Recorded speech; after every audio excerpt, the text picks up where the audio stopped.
Hello, hello, hello. Welcome to the book club. I am garethcmckay. As planned, promised, and as one of you have expected, this is going to be The Woman in the Dunes by Kobo. I think this was first published in 1962. There was a film of it as well. That's the copy I have as well. Nice, eh? Nice. Yeah, there was a film of it that has quite a lot of acclaim as well. And my impressions of it at the beginning were a little bit dubious, and I don't know why that was necessarily. I think it was probably to do with the fact that I've read quite a lot of existential novels, and there might be part of that kind of in the background, I suppose, when you're reading it, and it does make everything sort of feel pretty similar. I mean, existential themes, I mean, by their very definition, are going to be a little bit restricted in terms of what types of motifs and symbols and general meaning you can have. And we read a pretty damn good one of my favorites, in I Who Have Never Known Men. But I've also read things like The Stranger, The Tartar Steppe, numerous others that I'm forgetting now, you know, Sartre with Nausea, a lot of pieces that kind of delve into just what the hell is this existence all about. And with The Woman in the Dunes, I do think there's a few things he dabbles into, I mean, or at least messages he's kind of giving across, and there's a lot more ambiguity overall, especially with the overall tone of the piece and the title as well, which I'll get into. But first off, I'll just describe the synopsis courtesy of Goodreads. The Woman in the Dunes by celebrated writer and thinker Kobo combines the essence of myth, suspense and the existential novel. After missing the last bus home following a day trip to the seashore, an amateur entomologist, that's an insect obsessive or aficionado, is offered lodging for the night at the bottom of a vast sand pit. But when he attempts to leave the next morning, he quickly discovers that the locals have other plans. Held captive with seemingly no chance of escape, he is tasked with shoveling back the ever-advancing sand dunes that threaten to destroy the village. His only companion is an odd young woman, and together their fates become intertwined as they work side by side through this Sisyphean of tasks. The myth of Sisyphus, of course, would spring to mind when reading such a piece. And yeah, I think the beginning it did struggle a bit to kind of entice me, and I think that was probably not a fault of Abe, but mainly due to the fact that I already knew what the plot was going to be. So I was kind of waiting for him to get in the damn pit overall. And yeah, the other reason I think it was tricky was, as I mentioned, having read quite a number of similar pieces, it almost feels, and I don't know, I suppose if I was to use a metaphor, it's been done so many times, or at least I've read these types of novels so often, that the only way to cover new ground is to literally have different ground, e.g. sand, just to seem like it's a little bit different. So by the midpoint, which I think is also guilty, or perhaps more so, of not quite getting going, I don't know, it's hard to say whether that was a fault of the actual novel or whether it was something to do with my own experience. So a bit of both, probably, because to my surprise, I thought I was actually going to be quite critical of the piece by the time I reached the end of it, and I had those moments of thinking, I'm not really sure I'm going to make it, but I did persevere, and there was obviously, given the fact that it is a piece about somebody trapped, you've got to assume that they're going to plan their escape, especially when they're trapped, outside of their volition. Of course, this happens. He does make his attempt to get out of there, and that's where I found things kind of came together really nicely, even though he fails in this attempt. I'm discussing it, so there'll be spoilers. And yeah, there's an inevitability to his failure, but at the same time, when the same proposition comes up right at the end, I don't know, there's something about it that really made me wonder about the whole piece and about what it was saying, and really struck up an ambiguity between being something that was, is it talking about freedom, or is it talking about damnation? Is it talking about both? I believe all three, or maybe salvation would be the better wording instead of freedom. But it definitely, what I really liked is this epigram at the beginning as well, which I think accompanies the title and the overall thread of the piece, or it threads through it very nicely, where it says, like an opening quote, "Without the threat of punishment, there is no joy in flight." And when you first kind of read that, you don't think too much of it. But when you look at it over again, so we try and actually, without the threat of punishment, there is no joy in flight. So it's almost, as David Mitchell does mention in his opening introduction, it's interesting to really try and visualize that in terms of the novel, because is it saying that without the idea of suffering, is there much meaning to the concept of liberty or freedom? Is there any joy in it?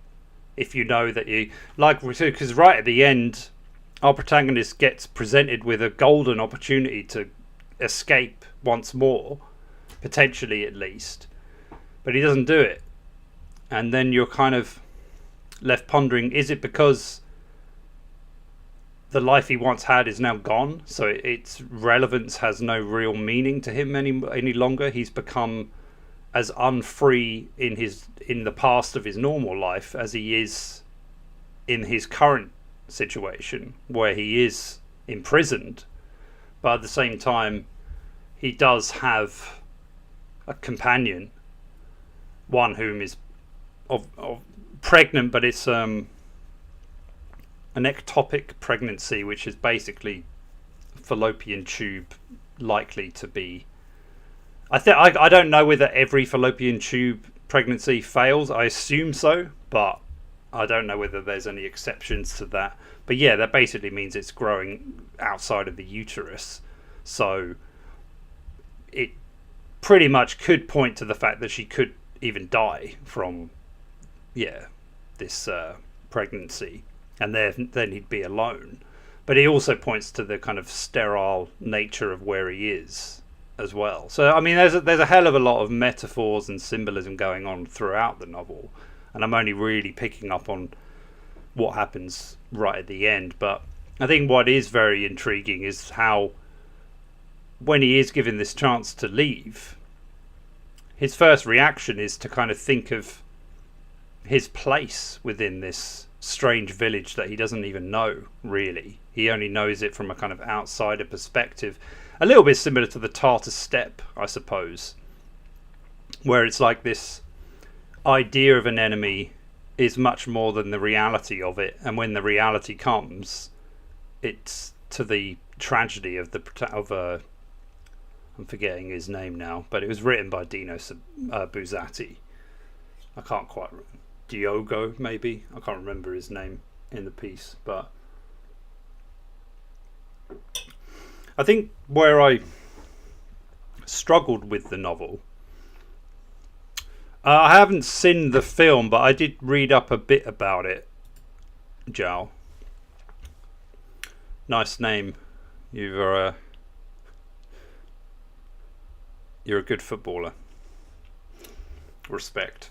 But no, yeah, I haven't seen it. I'd only really noticed that it was. I mean, it partially inspired my thumbnail because I think some of the movie posters were alluding to a similar thing, and I actually thought that's a much better portrayal of it. The book covers that are available are a bit shite, I thought, but I actually think it's good, not just because it's got sexual allusions or anything like that, although it helps, but also by the fact that the woman in the dunes is actually, like, I kept thinking about it, like, is this a good title for this? Because I don't really consider her to be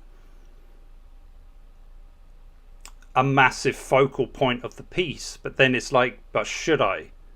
You know, it's kind of difficult to judge it in that way, because in many ways she is the only outlet for him in terms of communication, sexuality, companionship, and she is also alive, whereas everything around him within the dunes and within how the dunes are even made are, you know, grains of sand which are essentially like an ocean of death, where it's like nothing really grows within it. There's some sort of behavior within it, but also outside of it he often sees the kind of this strange mist that rises up. And I suppose right at the beginning I was sort of leaning on the fact that I thought, is he hallucinating this woman, or is this just, is it trying to depict this kind of this monotony of a day-to-day kind of existence? Does that make you trying to you imagine things in a different kind of way? And he definitely goes a bit doolally at points where he starts essentially talking to himself in this strange sort of dialogue where it's almost like a negotiation, or he doesn't. I thought that was done quite well actually, and quite entertaining.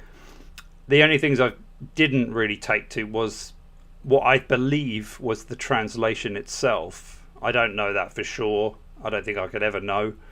But whilst I thought it aligned with his mannerisms and disposition as a protagonist, I just found it a little bit too English, I suppose, or at least this kind of upper class type of English where these throwaway kind of colloquial phrases, well, I don't know, just it didn't really gel to me that much, and especially for someone of such a meticulous nature. And obviously Abe's been compared to somebody like Kafka, and I don't think that's just because our protagonist here is an entomologist. It's more to do with the themes, especially of oppression, but also of this day-to-day kind of grind, and there is a sort of horror to it in a kind of, I suppose the horror derived from it is the fact that it is so relatable, because really each of us are in prisons that we can't really escape, be it the social class that we're born into, the families, I would argue even the race that you're born in. Like, it's all, there is an element of being confined within it, and although you can take comfort from that and feel yourself to have roots and whatnot, it is also the very thing that is forcing you to be something that you might not really want to be, and yet at the same time it's too paradoxical to think of yourself as anything more outside of that, especially when you realize that everything and everyone, creatures or animals included, are under this same kind of affliction, really. So what does it matter if you can, like right at the end, it's almost like what does it matter if he could leave, if he's been there, you know, for so long at some point, then it's not really going to make any difference to him. I don't think he's been there that long within the plot of the novel, but it's still probably long enough for him to realise that no one's coming for him. And I got a weird vibe from... I get this sometimes with the Truman Show with certain things. And I don't really know why that much. But I think with this, it's more... If he did escape and if he did go back to his hometown, he would forever be known as the dude who disappeared. You know, that's all, like, that would be his label. And I guess that also adds to the whole idea of the fact that you can't escape how you're perceived, and a lot of the time that is totally out of your control, be it your environment, be it even your own personality, or what people see as your own personality, if you do happen to be someone who disappears for a long time. So, and I often think of the Truman Show in this regard, because I find the ending of that fascinating to think of, because it's like you see it as something happy, as a you know, good ending for Truman, but really he can never escape being Truman, whether he's in the real world or in the fake one that was manufactured for him. So I don't know whether it's a happy ending in the least, to be honest. It's one of those things where I don't see how much will change. He will be famous outside of his desire, let alone volition. Like there's nowhere he could go. Never mind Fiji or wherever it is in the film he talks about.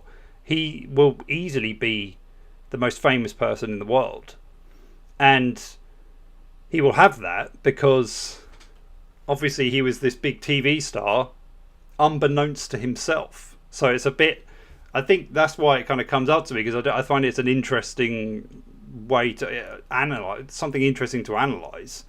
And it's kind of the same in this, I suppose. And I guess it is an existential kind of question of how the borders that you live under and the restrictions that are there, from a conservative perspective, that gives you a sort of boundary that is probably necessary and what we actually desire deep down. Because although we can proffer liberal concepts and whatnot, more often than not, we're actually quite conservative by nature, because we fear change and we don't know what change can bring about. Sometimes it can be good, and you know, you can get life lessons from it and whatnot, but not knowing what the end outcome of it will be is distressing for us. So it's I guess it is also a fantasy reality type thing as well. Like our protagonist in here envisions escaping, and he thinks of all the people that must miss him and will be looking for him and all this kind of stuff. But after a long enough timeline, he kind of realizes that it will make little difference. In fact, he will lose by leaving, because he's actually set up a kind of life, as grim and repetitive and monotonous and Sisyphean as it is. I mean, at least in comparison to Sisyphus, he has a woman with him, which also raises some interesting questions when it comes to sexuality. I mean, there's this whole part when he's talking about a spiritual rape. It's a little bit... I don't think it's convoluted. I think just the way it was presented was a little bit convoluted, and I think that was also potentially down to the translation. But I did like the idea, and I like the perspective, especially from a male protagonist, to be actually questioning of whether or not he should try anything on with the woman, because he's not particularly interested in her. She's pretty benign. She's friendly enough, but she's lacking in depth, I would say, in terms of, I'm not sure her intellect is too up to scratch. I mean, if she's a village woman, then she might, you know, in terms of cultural education, she probably would be lacking. But this is kind of also all she's known. So to her, you know, any idea of like an outside life and things like that haven't really ever occurred. But also what he debates to himself is like, yes, I could make advances, blah, blah, blah. But at the same time, it almost feels like that's what the village wants. You know, so it actually asks a kind of different question with it. But also all the while, you kind of know that due to him having a sexual impulse and drive, it's inevitable that something will happen between them. You just know it. So even his debate to himself about it is largely immaterial. It's almost like he's humoring himself with these ideas, and that's also something that comes out where it's like, it's all very well and good having like preferences for certain types of delicacies and, you know, different types of gourmet or whatever, but when you're hungry, you're hungry. So it kind of, maybe that's what it was, kind of, because it does allude to this explicitly, and it kind of moves on from that. So it kind of takes the basic inner instincts that we have and that govern us, and then it asks how valuable then is having any sort of preference for anything when it comes down to it. He'll probably try and eat the sand and fuck the sand if he was alone. So it's a bit, you know, I don't know, interesting kind of questions that pop up from it. There was something about it that just I couldn't give it 5 stars. It's a 4-star for me overall. But that does bump it up. I thought it was only going to be a 3, but I thought it really rounded it off well toward the end. And I might even like it even more if I feel like a novel like this probably does demand a reread, and I probably would see more in it. And possibly that would, make me want to give it 5, because I do think there are things that can easily be overlooked, and maybe my initial impressions could have been blurred or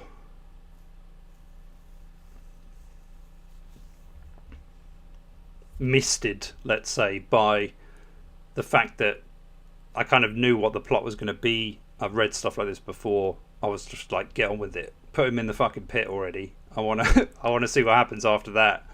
And even though I didn't exactly expect a lot to happen, I thought the allegorical musings and whatnot were intriguing. There is a kind of, in Japanese culture, there's some sort of nod. I think Mitchell mentions it, so I'll.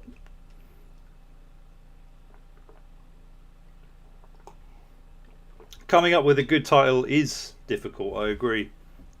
It is, but this is probably the first time I've read a book and then actually, because I thought the title was shit, and I think in Japanese it's just Sand Woman, which I would argue is worse. But I actually do also think that the title works really fucking well. More than I thought it did, you know, as I was reading it. Well, as I was reading it, I thought, did it just add woman to this to like give intrigue? Because it's like, oh, you know, there's a chick in it or whatever. But no, I thought what it does is actually kind of, it poses a theme without really saying it too much. Obviously, I'm being quite explicit with it with this thumbnail, but I think there's also something else into it as well. It's like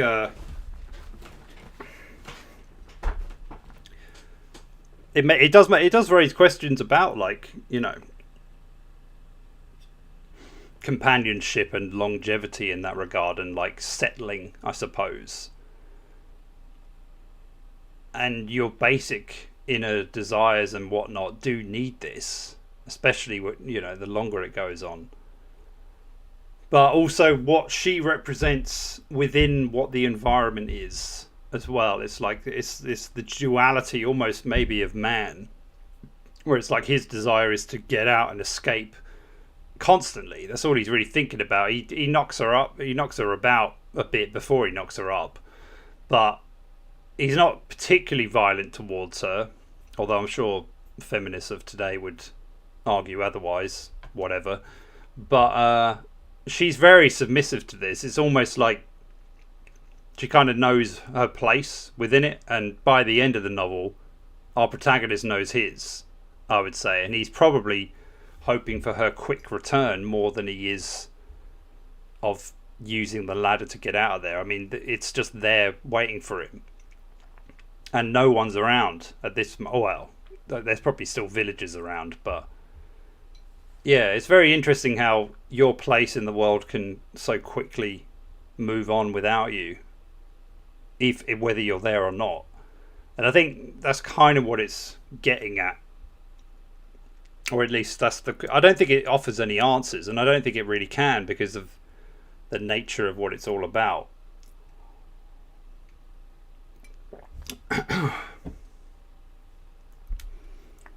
Yeah.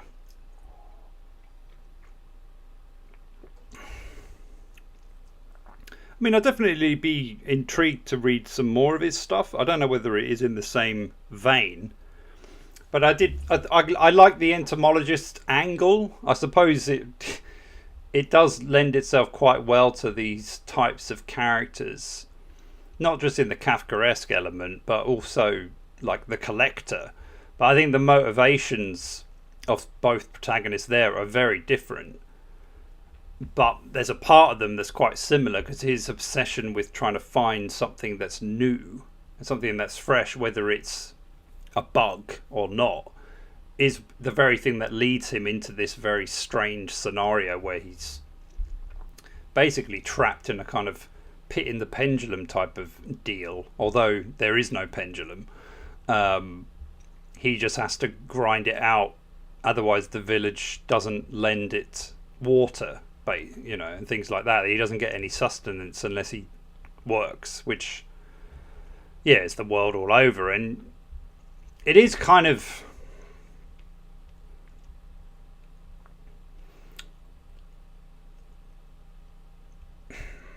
it's pretty horrifying to imagine the fact that there's, miners in the Congo, or people out in China or Shanghai and putting together iPhones and whatnot, and all of whom are doing it for the same reason. And that's their life, that is basically what they're going to be doing. But then it expands out toward anyone, really. I mean, yes, we have more free time these days, but the grind's always there. I would say whether you're in full-time employment or the complete opposite, whether you're homeless, there's still there's a repetitious grind to it all. And yeah, it's pretty fucking depressing overall.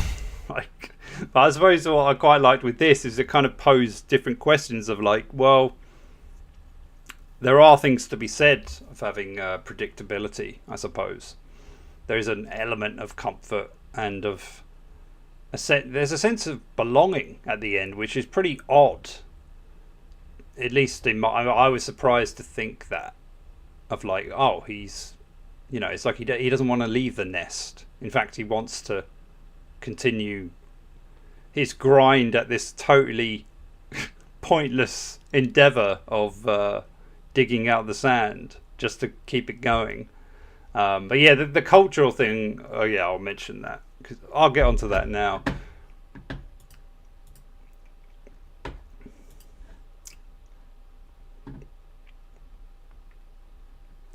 But I thought it was a bit cheeky because I found this on The Guardian, but this is actually the introduction in the book as well.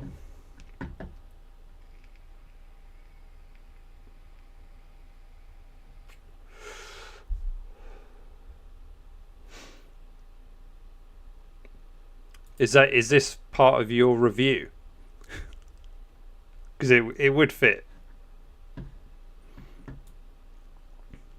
I mean, metaphorically, it fits completely, because even though he wants to get out, the only reason he really wants to get out is because he knows a life from before, and he struggles to let that go because he had a sense of belonging. By the end, his sense of belonging's been replaced.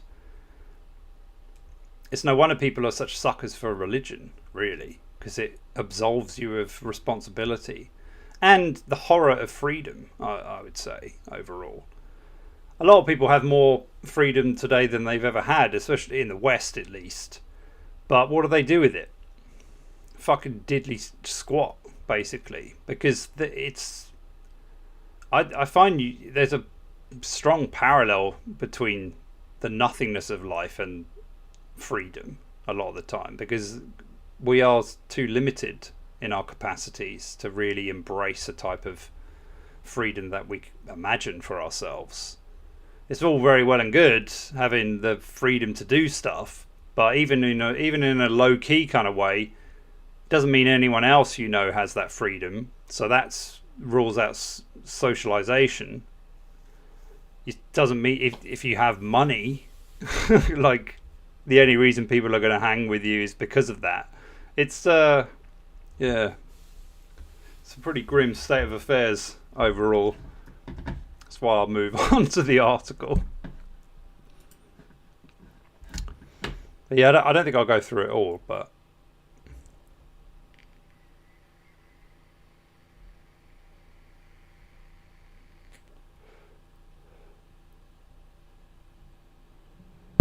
where did I want to go from?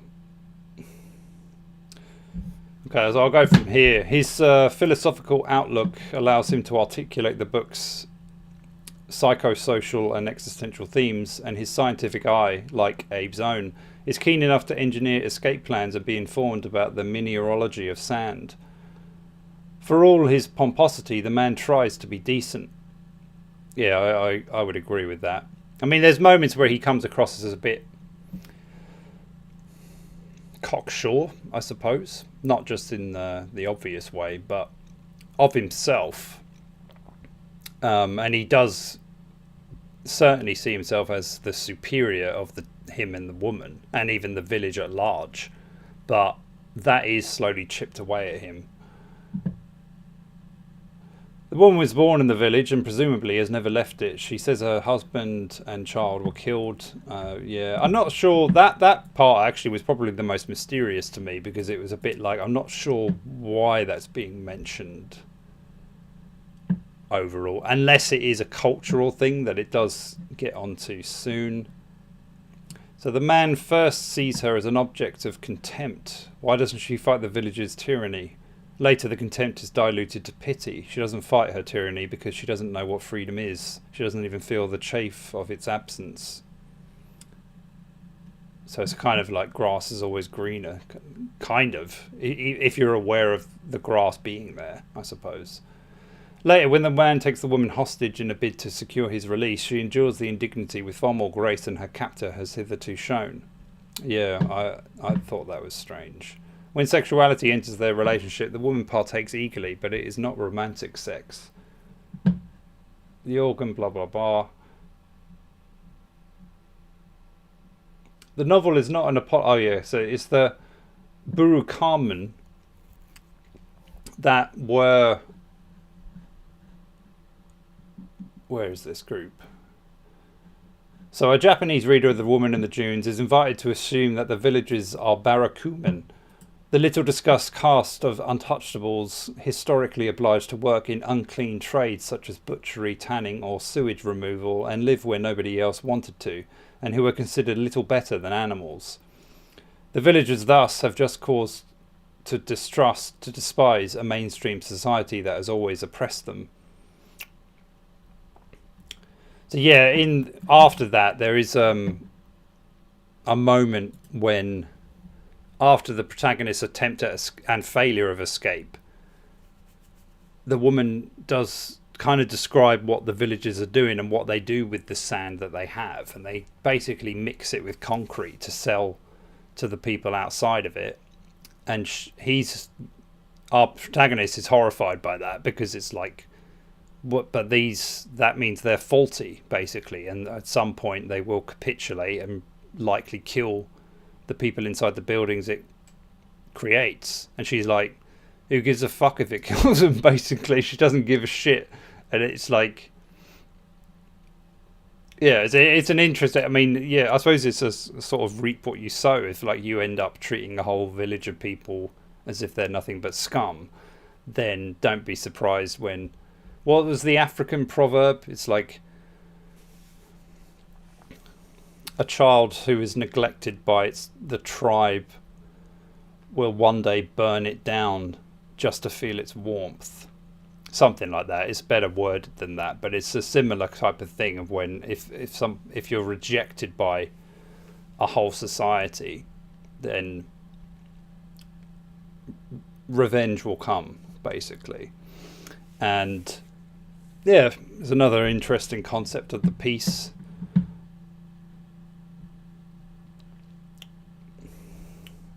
But there's loads of them in there, and I think they're, for anyone who hasn't read it, I think you'll probably find your own things that kind of pique your interest and get you thinking, which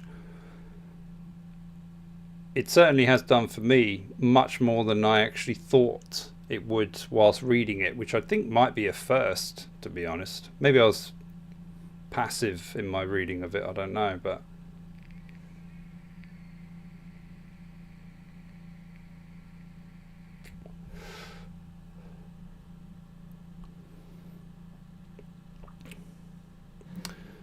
to get to this, so Buddhism is predicated on the impermanence of all things, including Buddhism. In a not dissimilar way, the meditations on freedom, captivity, the transient and the immutable in The Woman in the Dunes invite and allow for misinterpretations, which might be another word for reinterpretations. Even the novel's opening epigram, without the threat of punishment, there is no joy in flight, has fuzzy edges. Is this an oppressor's justification, or a would-be fugitive's consolation? It's an intriguing notion, and probably one that I don't think is as broad as it is in novels of similar kind of realms. But it is intriguing to kind of realise that a lot of these existential pieces did come around from the 40s, between the 40s to the 70s, roughly. I mean, they've always been around, but there was a proliferation of them around this time, and the ones that have kind of stood the test are still, pretty damn popular to today. So.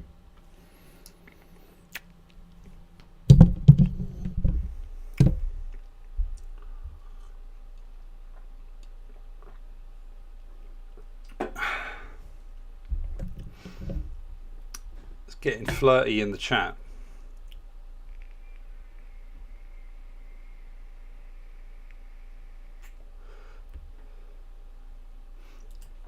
Yeah, I do think there's probably correlation between existential kind of pieces. Even like Shirley Jackson, I found her pieces definitely have this idea of the fear of being seen and of being known. I suppose it is a sort of social anxiety that I think everyone can kind of relate to, especially when they're not in the best frame of mind to be out in public or to be socializing. And it's I think also the fear of creating things as well is that you can be known for something that you don't agree with, but yet, especially in today's very much everyone lives in this kind of space where apparently that's how they should be seen, regardless of what types of things they might create or whatever. It's like what you talk about is what you are, and things like that. It's yeah. In terms of like the freedom to create, we've probably never had more, but in terms of like how that's going to be understood, it's probably never been more oppressed.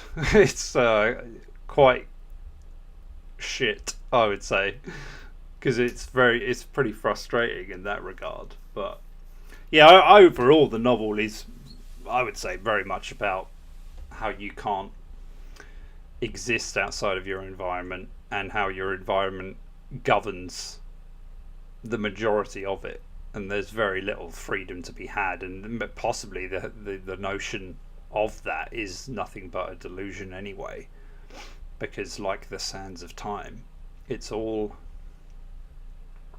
dissipating and ephemeral and all of this kind of shit. So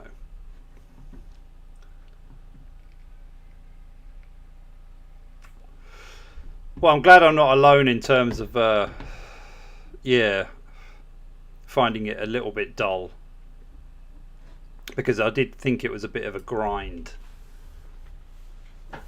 But I do stand by the fact that I think that might have had something to do with, it wasn't that long ago we read, you know, an existential piece already. But I also, the translation, I don't know, it's difficult to I don't want to be critical of something when I don't know or speak Japanese myself. So yeah, obviously to criticize someone's translation is a bit hubristic, to say the least. But I think it's more the manner, is it? And the only real reason I kind of give myself any credence to do that is having read a lot of versions of the Metamorphosis by Kafka. There's ways of getting it right and there's ways of getting it wrong. So I do think, and to think that it doesn't come down to the personality of the person translating it, I think would be naive. I mean, there is ways that you can just do it word for word, I suppose, but can you do that? I don't know. I don't think so, really. And to do that is possibly robbing any piece of its stylistic tendency, of the personality of the author, you know, all of that kind of stuff. It's like, I think there was humor in this piece, but it was a little bit lost in some of the throwaway cliched types of phrases that I just don't get along with too much. It's a bit too quirky, you know. Maybe there might be a better word for it, but whilst I think it was done to try and fit in with the disposition of the protagonist, at the same time I felt like it moved away from it too much, and it kind of, I don't know, just felt a little bit jarring, especially when concept of, like, he basically talks about the transactional relationship of sex, possibly, but he kind of puts it all down to receipts or something like that. So he just starts invoicing and things like that, and he's talking to himself during this. So it's a bit like, if you're going to have your protagonist talking to himself, I think the last thing you want to use is something as benign and dull as fucking receipts or whatever. So it's like, not only is he an entomologist, but he's also a you know, side hustle accountant, and it's a bit like, could you be more boring, man? Come on, it's like be honest about it. All you're really thinking about is boning the woman, which he does obviously do, and their relationship's actually probably one of the most fascinating parts of it. I could have done with more of that, because without, you know, on the side of the woman and the man, the third character's the sand, and whilst I thought that worked pretty damn well, it was a bit overkill in moments. I was just a bit like, if he mentions the fact that a grain of sand is 1/8 of a millimeter again, I'm gonna fucking chuck this book across the room. It's like, I don't need to be reminded of that. It's like, it's fine. You've done it a few times at the beginning. It is interesting. I like the metaphor about, like, what you're talking about. Oh, sand is death and all this kind of shit. Fine, that's all good. But keep mentioning about how many, you know, you keep waking up with your foreskin chafed because you forgot to put something over your cock while you were sleeping. And I mean, this is just due to how relentless the sand is just coming down. Any kind of waft of wind or gust of it, or even just, you know, lying down, it's just everywhere. They have to, like, protect themselves just to drink water without drinking it, you know, drinking sand along with it and all this kind of stuff. But it just goes on a bit much after a while, and I was a bit more intrigued by just what the hell they can really say to each other and how can they communicate, because she's so, I would argue, typically Japanese in the regard of, like, you know, she's reserved, she doesn't really say much, she doesn't respond to a lot of his questions, but that could be possibly down to the fact that she doesn't really know what the fuck he's talking about, because it's like, outside of this world that she's known, his questions probably seem, you know, perplexing, and he has this delusion of a kind of scientific understanding of things, but even that is limited. And so when he kind of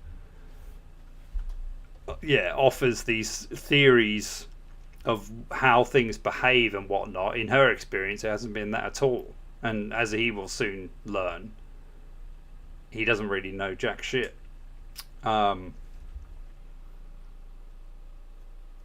Yeah.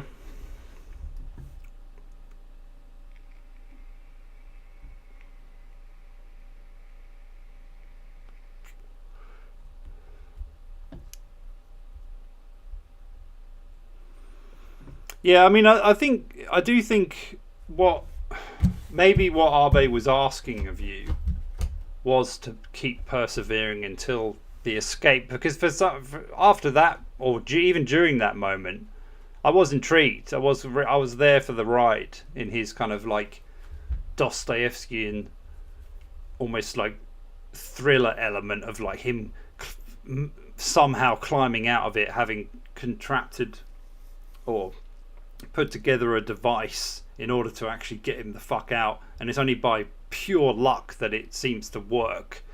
And then once he's out there, there's a sandstorm basically happening, and he can see in the distance, but because it's like it's only with certain lights, and because of the mist of the weather, it's very confusing. He hasn't been out of there for ages, and it's all pretty confusing. And there was a part of me kind of rooting for him, but then I was also wondering, like, if he does get out, I mean, that I don't know. It was weird because he was wondering and thinking of the woman more than anything, and he was like thinking how he'd send her a radio somehow, or he'd try and report the village and get her free. And it was almost like that was him already sinking back into it, and any kind of idea he had of getting out, it was almost like a child misbehaving just to see the reaction and to be disciplined. Yeah, I don't know, I found it all it picked up quite a lot for me there, but I kind of did wish that it either happened earlier or the piece chopped a little bit, just because I do think parts of the middle just it went on. And when it actually came to him escaping, that was all done pretty quickly. Even, putting together the rope to do it, it was like he'd done that on the sly. Whereas all the other things he'd done were like thought out and explained, and when they failed miserably, it was, discussed for a fair amount of time, and it felt like it was kind of filling it in a little bit. But I did feel like once it did reach the end, maybe it was more satisfying because of that. I don't know, because it was a bit arduous, or a bit of a passion project to get through it at times. But then once you did, I don't know, I thought it was very I thought it was good. Yeah, I liked it quite a lot.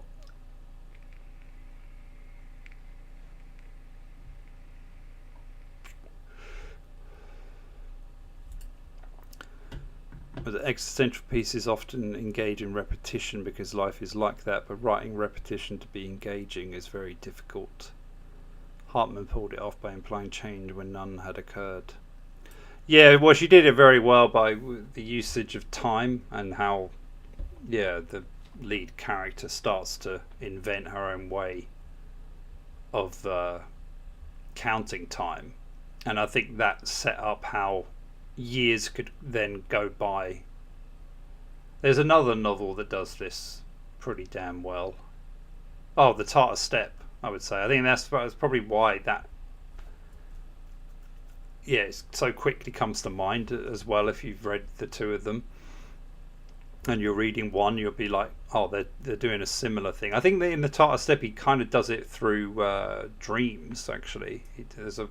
Or at least there's one section where he sort of starts to visualize, and then it's just like the slow burn of him getting up there and finding the kind of fort and whatnot, and then all of a sudden he's been there 2 years, and he's been there 5 years, and all this kind of stuff. It's a little bit similar in I Who Have Never Known Men, because they're down there for a pretty long time before they suddenly escape, and then time kind of, I mean, like the way time is, you know, it's like I've spent 2 weeks in Istanbul, and it's like I've stepped out of time pretty much, because I'm not thinking about any of the shit I'm doing, and I am just with a woman in a room, so you can imagine what my thoughts are. But it's, you know, it's relative basically. But then the time of leaving has arguably felt longer for reasons I won't disclose. But well, I was stuck out there for one thing, and I was stuck in the airport for 26 hours because of a cancellation, and that just made, that was an odd thing, because that almost went quickly, because I kind of knew that I was fucking stuck and there was nothing I could do. So it was just like sitting around doing anything to just kill time. That in a way is like a job in of itself, because it's just like there's nothing like when you're at a workplace and it's like, you know what time you can go. Like the way I knew that the flight I was going to be getting wasn't for like 6-7 hours, so it's like, what do you do apart from piss around on your phone playing stupid games or whatever? It's like there's nothing else. So I don't know, pretty odd experience with it all, but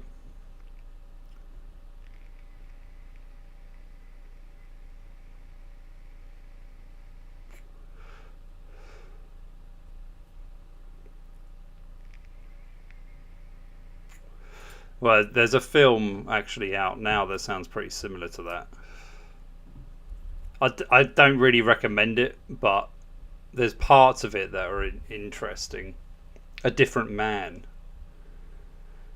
and that's yeah, hits on similar themes, but then it kind of goes a bit all over the place in the well, after his face changes, basically. I thought some of it was done well, but then it kind of tried to be too clever for its own good, and was a bit choppy and just, yeah, I don't know, didn't work very well. And I was disappointed, because I was looking forward to watching it for a while, and then just found it a bit like, is that it?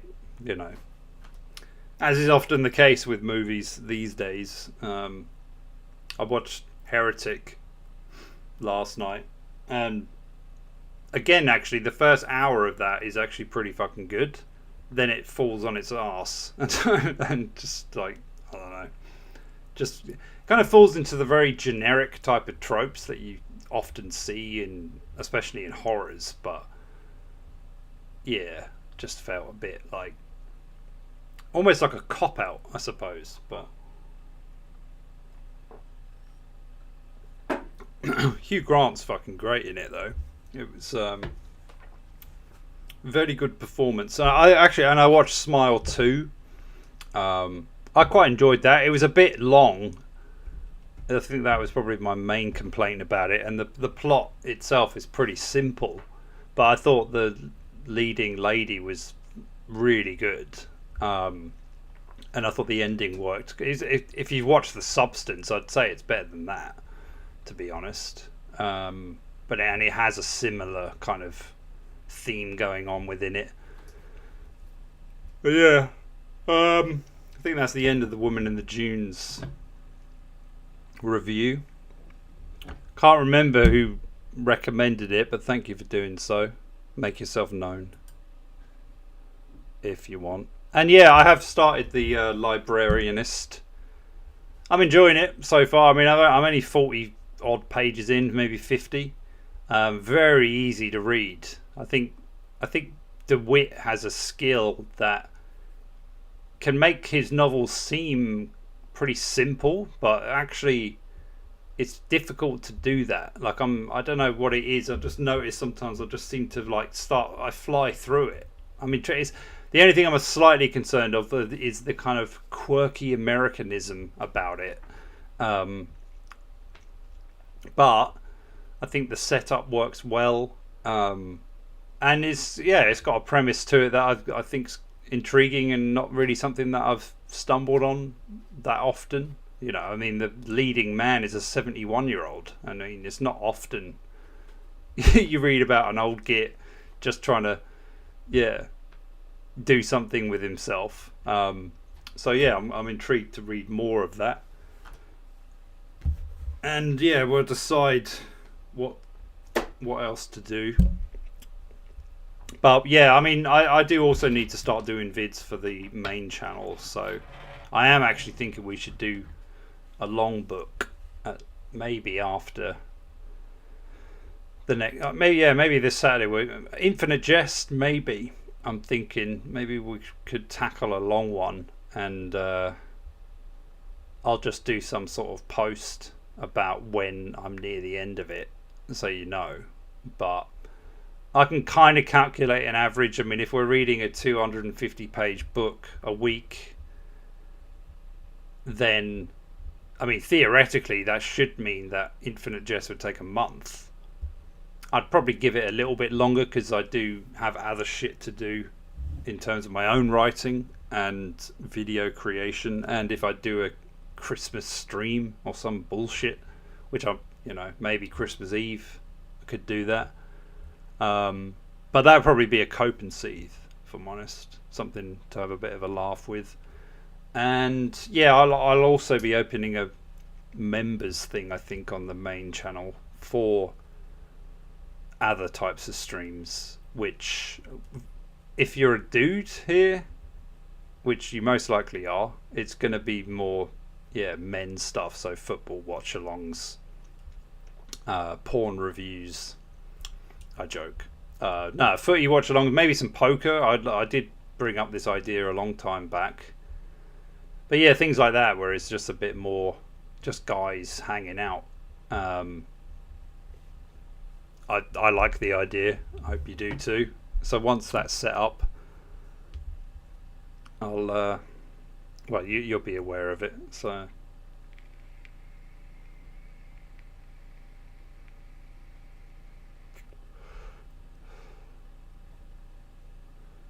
I'm watching Anora on Saturday.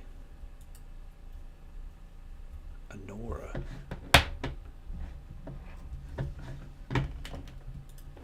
Oh, Anora. Never heard of it, I don't think. Oh no, I have heard of this. Fucking what are you watching? Anora, a sex worker from Brooklyn, gets her chance at a Cinderella story when she meets and marries the son of an oligarch.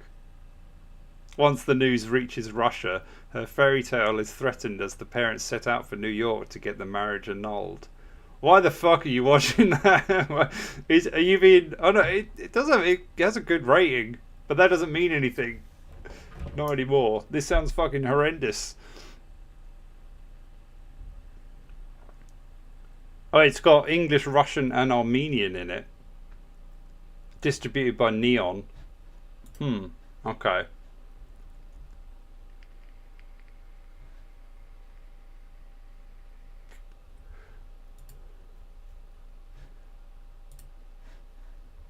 Yeah, the synopsis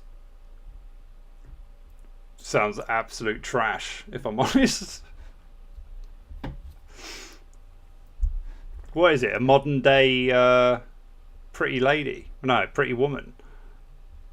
That's what it sounds like.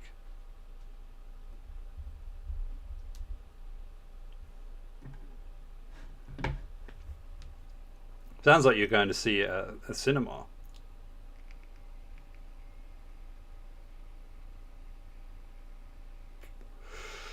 One of the best directors.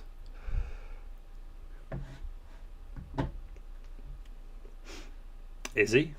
I mean, I don't...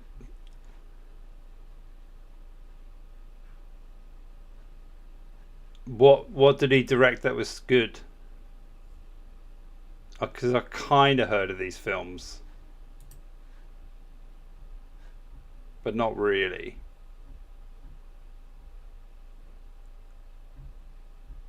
Tangerine I've heard of.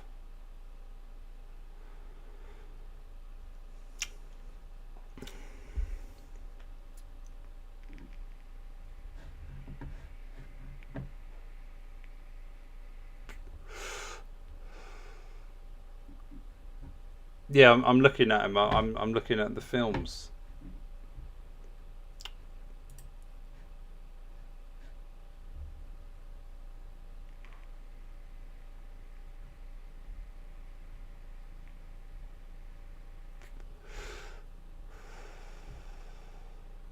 Best directors currently work. Fuck off. What are we talking about? That's not really a compliment, though, in fairness, in today's world. Who's making anything good?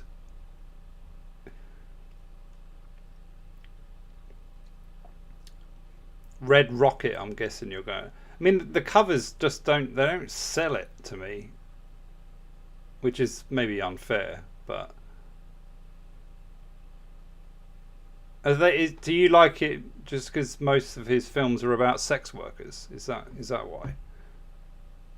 Male and female, apparently.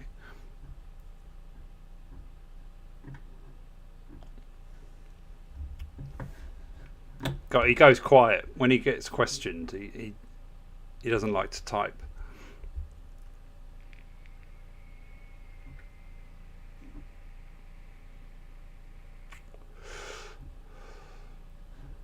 Well, I'm going to have a glass of wine and then I'm going to fuck off, so.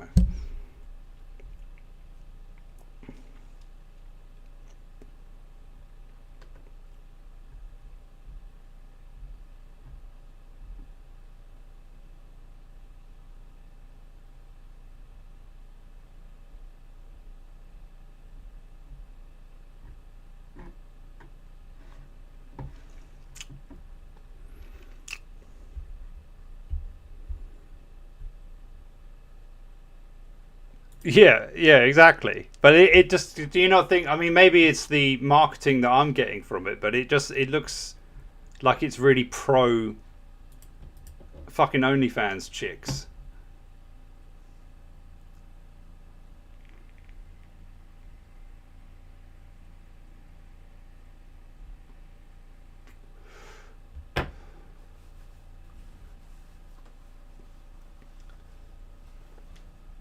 I'm calling it out. I reckon this film will suck.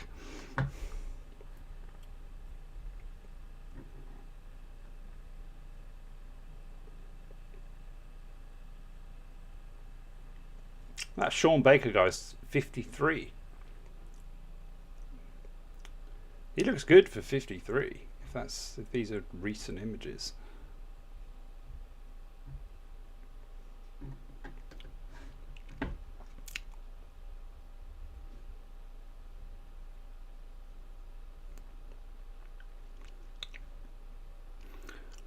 Red Rocket is quite funny. There is a scene where a 40-year-old ex-porn star celebrates his girlfriend's 18-year-old birthday. Okay, I'm seeing why you dudes are fans of the man. It's basically all your fantasies come true, right?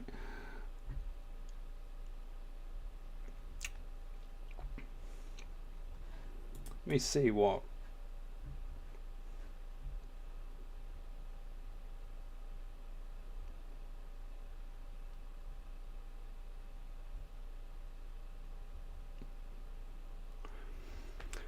Her name isn't Nora, but everyone calls her Annie. She's fluent in Russian but prefers to speak English. She dances at a strip club, which means she's emphatically not a sex worker. Sure. It basically means she is.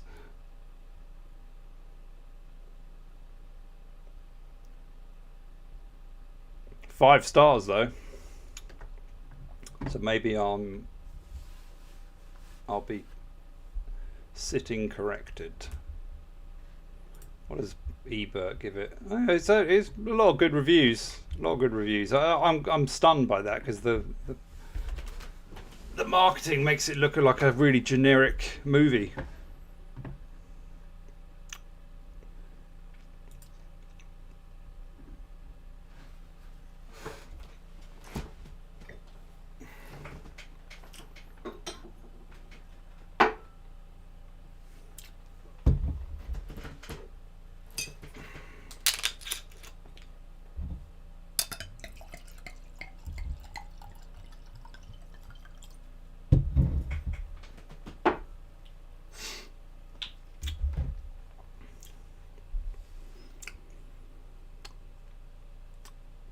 Oh, Painbow. Where have you been? I thought you'd taken...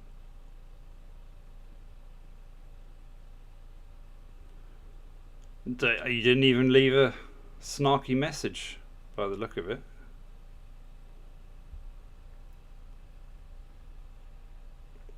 Cheers, mate.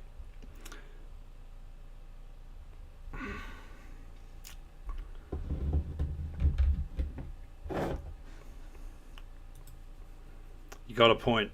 You got a point.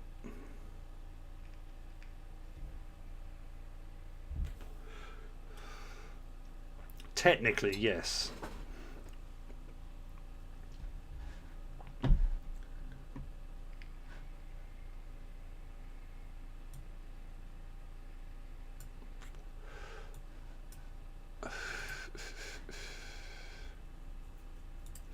Oh, give me a minute. It takes a little. I haven't even set up the wheel because it's been gathering dust for a while. So, okay, nice. It's gone straight in.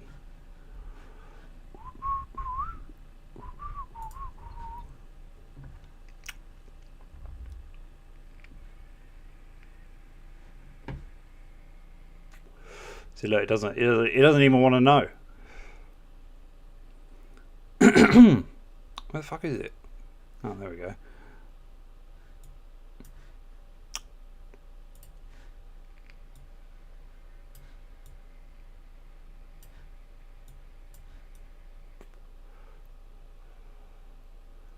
Alright, that'll do it. Well, no, that'll do it.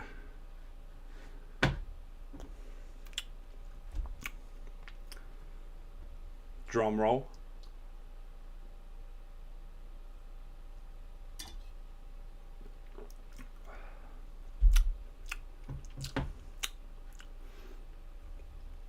Bit of a thin Merlot this, but whatever. You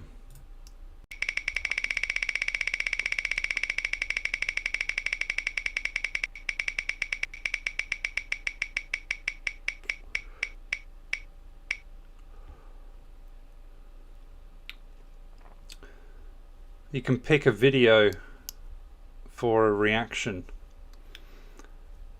I don't even know if I can put that on there, to be honest. You nearly won a private chat with me. Thank fuck you didn't win that. You can pick it for the Christmas stream if you want. That would be a laugh. Or, it's up to you, but you know, if it's going to be explicit, then save it for a private one.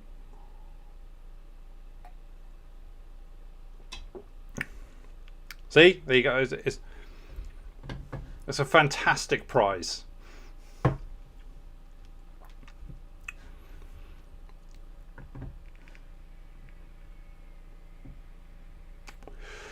yeah, I mean, essentially, I mean, I think that was probably a cope and seethe prize, but I can add it. I mean, this stream often descends into cope and seethe, bastard in town, trash heap shit anyway. So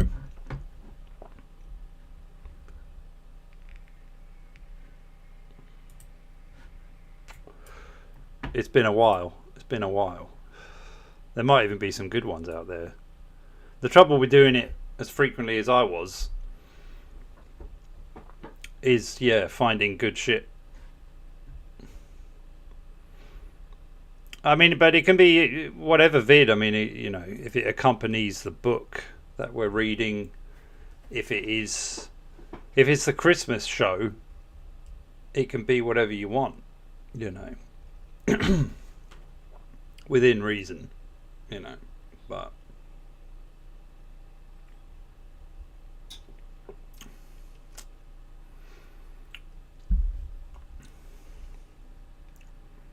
The wheel does not really need updating. It's just an old prize you've got.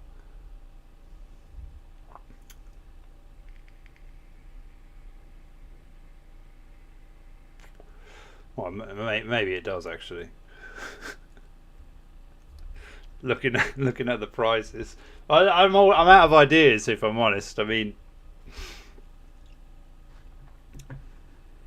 Oh, that would be a laugh. I have to admit. I watched the review of that guy. I couldn't work out in that video that you sent me though whether the guy was actually speaking or whether it was just some AI interpretation of the drinker.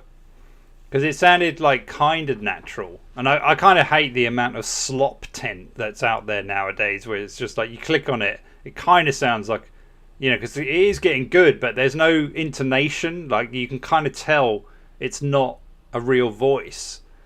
And then, yeah, just the way they're bashed together. But his criticism of it was pretty fucking funny. And the only thing I'm reluctant about is that it's like a 40-minute piece and it looks like absolute garbage. Absolute garbage.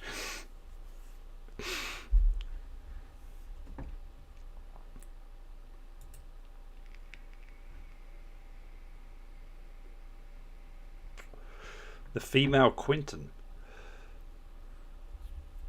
You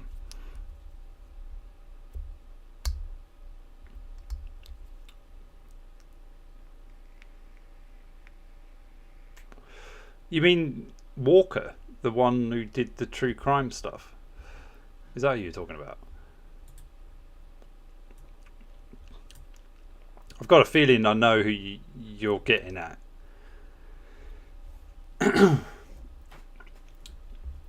Something culty comes this way, perhaps.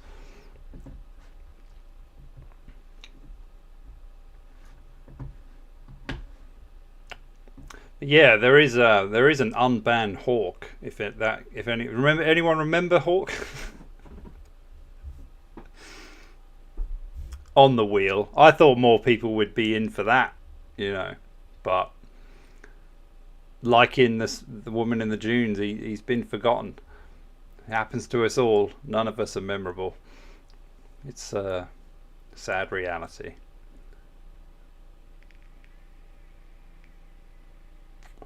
But yeah, it does need an update. What do you want on it? Oh, Book Club Quinton. Okay. Well, we might watch the drinker thing anyway, but I might have to skip over some of the bollocks. But the scenes I saw from it, I was just like, huh, this actually would be. I mean, it's going to be, maybe that should be near the end when we're all suitably liquored up, and because I mean, it's not like I actually thought something he would make would be any good, but I do kind of find it funny that, you know, he roasted Chris Stuckman for ages, and Stuckman's actually made a film that got theatrical release, and he's put out this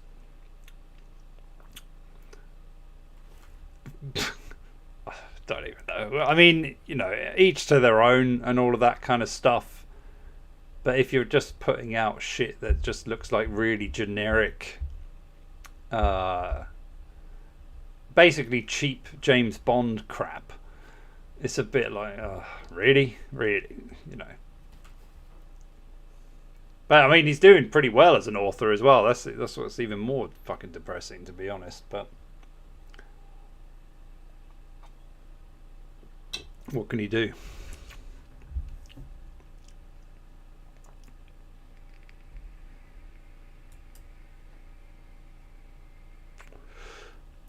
Well, you clearly don't miss him that much.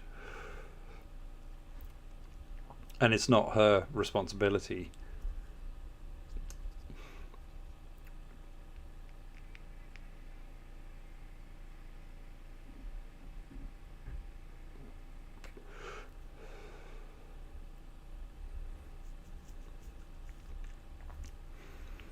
No, fuck off. No. Paranormal shit is banned. You won't like my reaction to that because I just get impatient, and everything in them is so dumb that I can't get on board with it.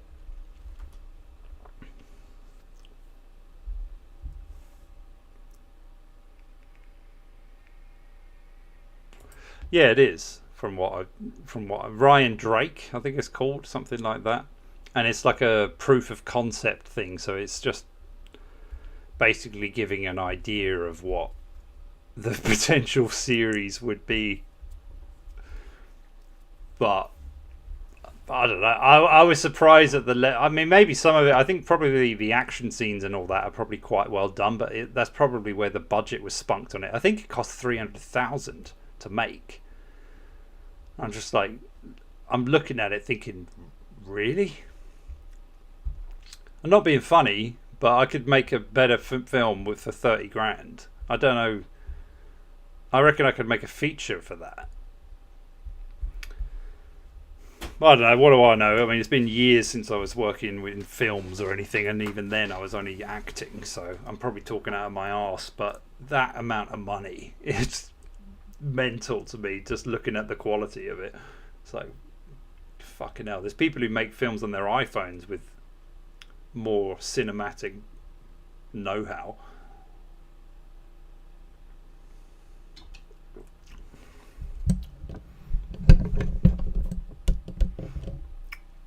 But yeah, obviously Painbow doesn't miss Hawk that much because he's had his chance to free the man for months and he's letting him rot in jail. So, you know, be careful of anyone.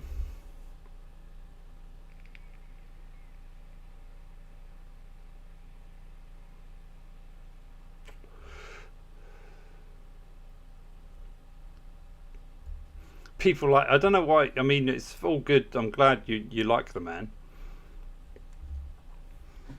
but to be honest, I don't think I've watched any of the films. So yeah, maybe I'll watch Nora. I don't know. It's been on streaming for a while, I think, because I remember coming across it, but it really doesn't look like a film that I'd normally check out.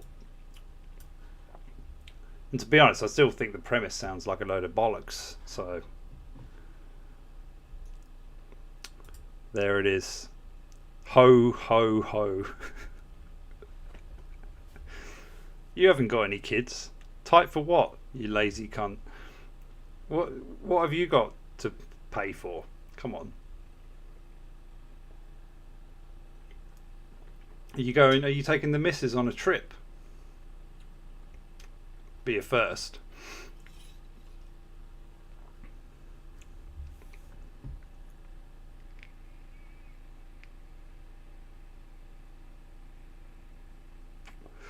I should support him. He's neglected by Hollywood. He's doing the stuff he wants to do.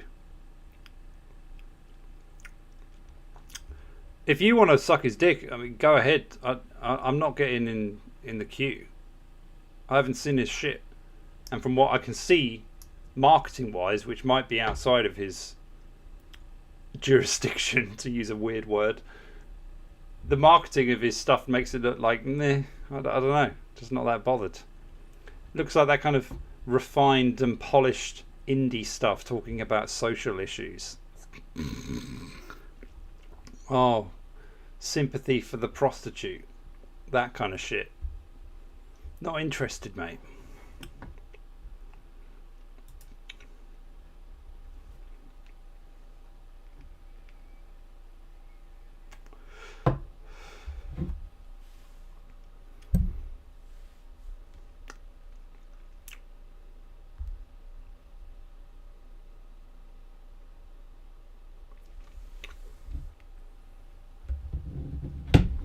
Right, well, I think the stream's over. I might.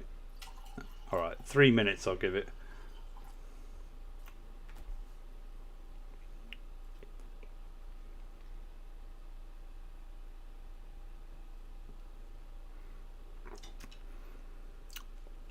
Because he's self-publishing.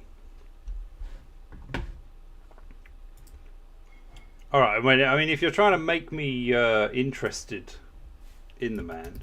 Self-publish? What do you mean self-fucking publishing? You do know how... Who is this dude? All right, he's an American filmmaker known for directing independent feature films about the lives of marginalised people, especially immigrants and sex workers.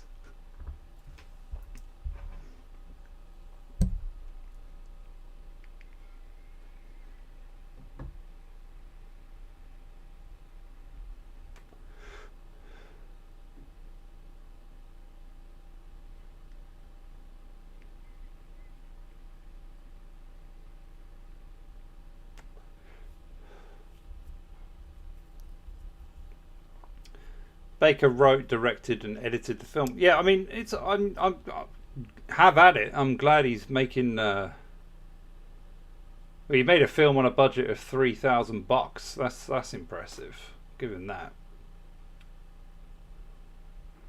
That's what I mean. Like, you see, this drinker movies cost 300,000, and all it is a proof of concept. And there's this dude making feature films. Okay, Tangerine follows a transgender sex worker who discovers her boyfriend and pimp has been cheating on her. Okay. That's a sentence. Film was shot using 3 iPhones.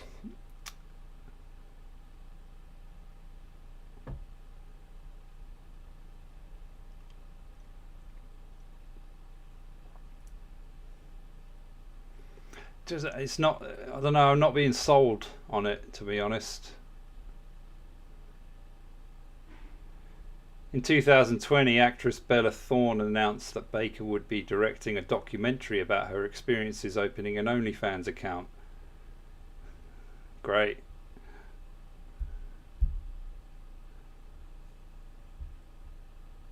Although Baker denied the rumour, in fairness.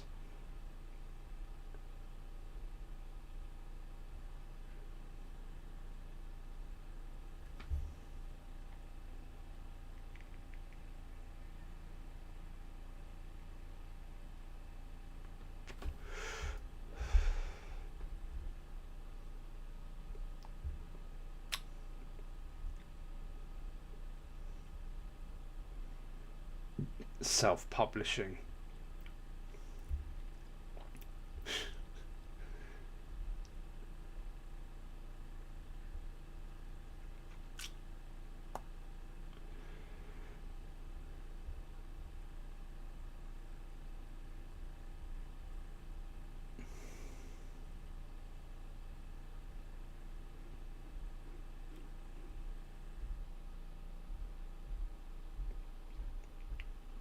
Sounds like he's just obsessed with hookers.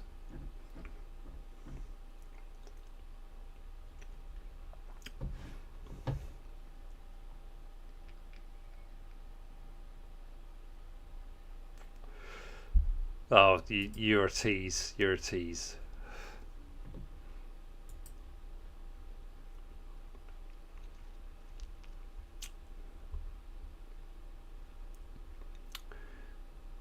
These 300k were paid for by his subscribers. Oh, you mean the drinker? Yeah, I mean, I found it funny that he had like loads of backers. I was kind of thinking, like, surely you must be making bank in what you're doing.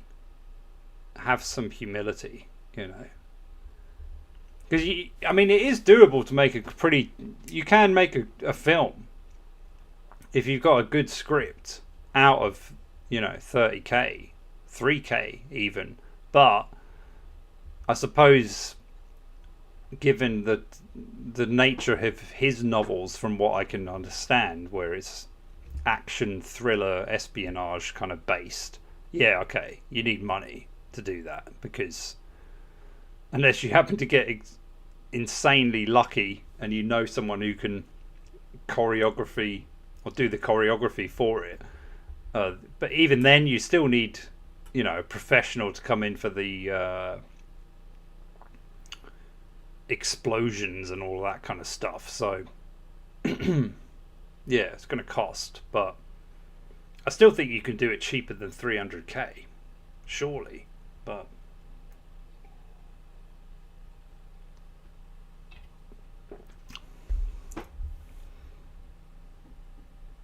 well, I'm sure Anya will be very interested in watching Anora, so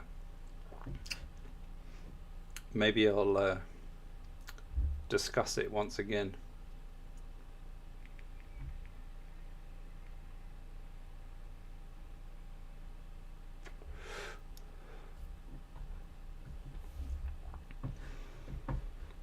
Right, yeah, well, let's call it a night, shall we? Cheers for tuning in. I feel like I'm going back to the Copenhagen, basically. No, I'm not. I'm not. I'm not. Nah. But maybe for one night over Christmas, we'll be doing it. I mean, I'll see you Saturday anyway. And yeah, it might not be infinite jest straight away, but you know, maybe why not? I don't know. I can't really think of anything else at this moment in time. And then possibly we can plan out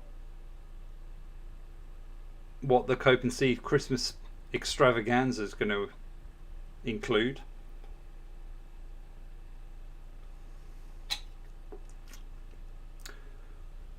And then I'll probably see you in January, I suppose. I don't really know what else would come up.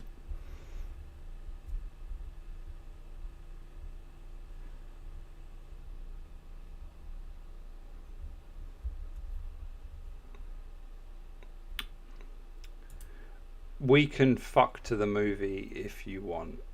I'm up for that, you know, because there's bound to be some fucking in it, so we can emulate what's happening.